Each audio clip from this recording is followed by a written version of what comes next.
கௌதம் ஐஸ்வர்யாவை வெளியே கூட்டு போயிருப்பாரு. என்னன்னு பார்த்தீங்கன்னா, 20,00,000 வாங்கிட்டு அந்த ரவுடிக்கு ஐஸ்வர்யாவை குடுக்கலான்னு சொல்லிட்டு தான் கல்யாணத்துக்கு முன்னாடி பேசியிருப்பாரு. ஆனா பார்த்தீங்கன்னா, அவரே ஐஸ்வர்யாவை கல்யாணம் பண்ணதுனால, அந்த ரவுடி ரொம்ப கோவப்பட்டு காச கேட்டிருப்பாரு. இதுதான்டாப்பா சாக்குன்னு சொல்லிட்டு ஐஸ்வர்யாவும் 10,00,000 எனக்கு குடுக்கணும் அப்படின்னு சொல்லிட்டு, இல்ல வீட்ல சொல்லி விட்டுருவேன் அப்படின்னு சொல்லிட்டு மிரட்டியிருப்பாங்க. அதனால என்ன பண்றாருன்னா, வெளியே கூட்டு போறமே கூட்டு போய் அந்த ரவுடி கிட்ட ஐஸ்வர்யாவை மாட்டி விட்டுறாரு. கௌதமும் அடிபட்ட மாரி ஹாஸ்பிட்டல்ல அட்மிட் ஆயிறாரு. என்ன ஏதாச்சுன்னு சொல்லிட்டு ஃபோன் பண்ணுறாங்க சூர்யாவோட வீட்டுக்கு. ஆக்சிடென்ட் ஆகிடுச்சு இந்த மாதிரி கௌதம்க்கு அப்படின்னு சொன்னோடனே எல்லாருமே கிளம்பி ஹாஸ்பிட்டல் போகிறாங்க. என்னடா ஆச்சு அப்படின்னு சொல்லிட்டு கேட்கும்போது, இந்த மாதிரி ரவுடிங்க 4 பேர் வந்தாங்க, ஐஸ்வர்யாவை கடத்திட்டு போயிட்டாங்க அப்படின்னு சொல்லிட்டு பார்த்தீங்கன்னா பயங்கரமாக நடிக்கிறாரு.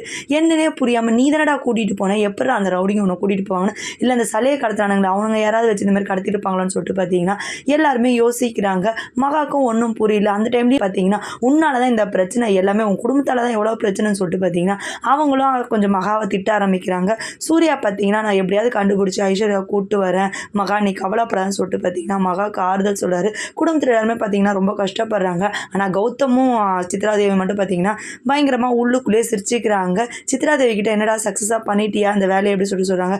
பண்ணிட்டம்மா, இனிமேல் அவள் பிரச்சனை நமக்கு இல்லைம்மா, அப்படி மாசமாக இருந்தால் கூட பரவாயில்ல, எனக்கு அந்த ஜிலேபி தான் வேணும்னு சொல்லிட்டு பிடிவாதமாக ஐஸ்வர்யா வேணும்னு சொல்லிட்டு நிற்கிறாங்கம்மா. அதேமாதிரி கடத்திட்டு போயிட்டாங்க, இனிமேல் நம்ம கண்ணெதிர்க்க வரவே மாட்டா ஐஸ்வர்யா, ஊருக்கு கூப்பிட்டு போயிடறான் வெளியூருக்கு அப்படி சொல்லிட்டு பார்த்தீங்கன்னா சொல்லிடுறாங்க.